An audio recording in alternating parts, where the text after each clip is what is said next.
तो dear students, स्वागत है आप सभी का। और आज की इस क्लास में हम बात करने वाले हैं 10th साइंस के वेरी मोस्ट इम्पोर्टेंट प्रश्नों के बारे में। और ये सारे के सारे वो मोस्ट इम्पोर्टेंट प्रश्न हैं जो 2023 बोर्ड परीक्षा, कहने का मतलब है कि जब जैसे ही आप 27 फरवरी को साइंस का पेपर देने जाएंगे तो वहाँ पर ये सारे के सारे प्रश्न आपको देखने को मिलेंगे। ठीक है, अब देखिए सबसे पहले अगर हम बात कर लें, ये देखिए प्रश्न है। और चलिए अब क्लास को स्टार्ट करते हैं बिना किसी देर करते हुए। अब देखिए मेरा देखिए सबसे पहला प्रश्न है कि धावन सोडे का रासायनिक नाम क्या होता है। तो धावन सोडे का रासायनिक नाम क्या होता है, तो यहाँ पर आपको देखिए 4 ऑप्शन भी आपको देखने को मिलेंगे, जिसमें से नंबर ए ऑप्शन दिया है सोडियम क्लोराइड, और नंबर बी ऑप्शन क्या दिया सोडियम हाइड्रोक्साइड, फिर देखिए नंबर सी ऑप्शन क्या दिया है सोडियम कार्बोनेट, और नंबर डी ऑप्शन दिया है सोडियम, ठीक है, सोडियम कार्बोनेट है और ये सोडियम बाइकार्बोनेट है।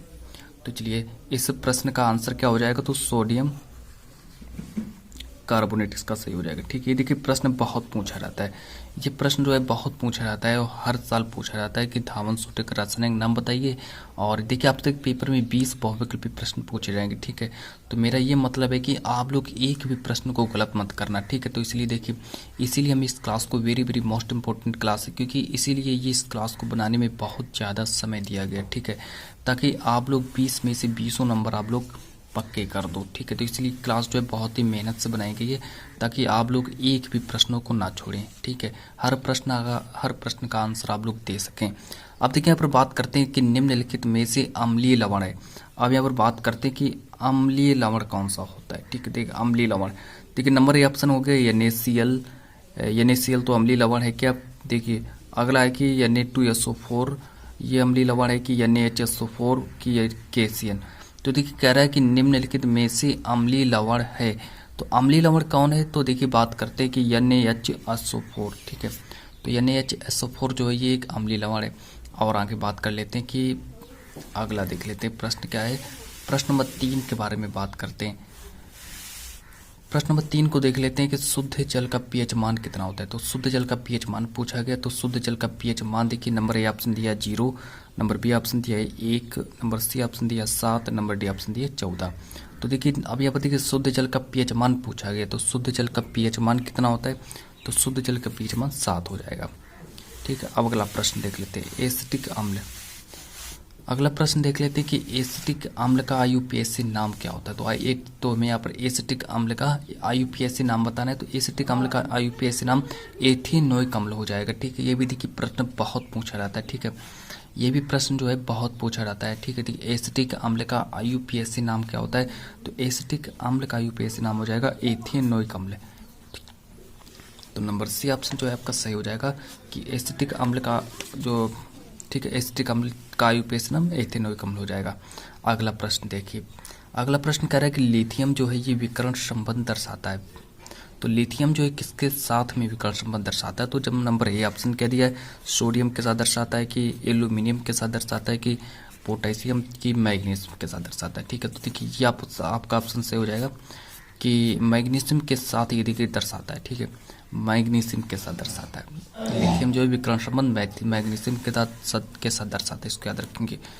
फिर बढ़ते हैं प्रश्न नंबर 6 के बारे में बात करते हैं कि निम्न में से कौन सा अधिक विद्युत ऋणात्मक तत्व, मतलब कि किसमें सबसे अधिक विद्युत ऋणात्मक पाई जाती है। तो विद्युत ऋणात्मकता सबसे अधिक किसमें पाई जाती है, तो नंबर सी ऑप्शन में दिया है F। अगर आपको F दिखाई मिल जाए तो F को सही कर देना। फिर अगला प्रश्न देखते हैं। अगला प्रश्न है कि हीमोग्लोबिन महत्वपूर्ण भूमिका निभाता है। तो हीमोग्लोबिन जो है ये महत्वपूर्ण भूमिका निभाता है। देखिए हीमोग्लोबिन जो है ये श्वसन में महत्वपूर्ण भूमिका निभाता है।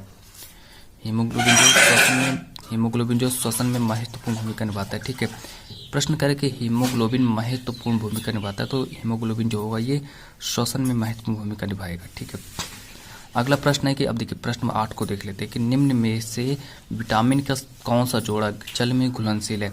तो जल में ऐसा कौन सा विटामिन का जोड़ा जो जल में घुलनशील है, तो इसका देखिए ऑप्शन हो जाएगा विटामिन बी व सी। विटामिन बी व सी जो है ये दोनों जल में घुलनशील, ठीक है, जल में घुलनशील, ये दोनों जल में घुलनशील होते हैं। अगला प्रश्न और देख लीजिए, देखिए सारे के सारे मोस्ट इंपोर्टेंट प्रश्न होंगे। ठीक है, एक भी प्रश्न आपका पेपर से बाहर नहीं होगा, सारे यहीं से आएंगे। कि निषेचन के बाद पुष्प का कौन सा भाग फल में बदल जाता है। तो निषेचन के बाद पुष्प का कौन सा ऐसा भाग है जो फल में बदल जाता है? तो अंडाशय को याद रखेंगे, अंडाशय हो जाएगा आपका सही आंसर। प्रश्न नंबर 10 को देख लेते हैं कि निम्न में से कौन मानव में मादा जनन तंत्र का भाग नहीं है? तो अब यहाँ पर देखिए 4 ऑप्शन दिए गए, तो शुक्रवाहिका जो हो जाएगी, शुक्रवाहिका क्या हो जाएगी? तो शुक्रवाहिका जो है ये मादा जनन तंत्र का भाग नहीं होता है। अगला प्रश्न देख लीजिए कि समजात अंगों का उदाहरण है। तो समजात अंगों का उदाहरण क्या है? हमारे हाथ तथा कुत्ते के अग्रपाद, फिर हमारे दांत तथा हाथी के दांत, आलू एवं ऊपरी भूस्तारी। तो उपयुक्त सभी सही हो जाएगा। चलिए प्रश्न नंबर अगला देख लेते हैं कि प्रोकैरियोटिक कोशिकाओं में डीएनए कहाँ पाया जाता है? तो प्रोकैरियोटिक कोशिकाओं में डीएनए कहाँ पाया जाता है? तो इसका आप लोग सही कर लीजिए, कोशिका द्रव्य में पाया जाता है। ठीक है, कोशिका द्रव्य में पाया जाता है। तो अगला प्रश्न देख लेते हैं कि गुणसूत्र किस पदार्थ के बने होते हैं?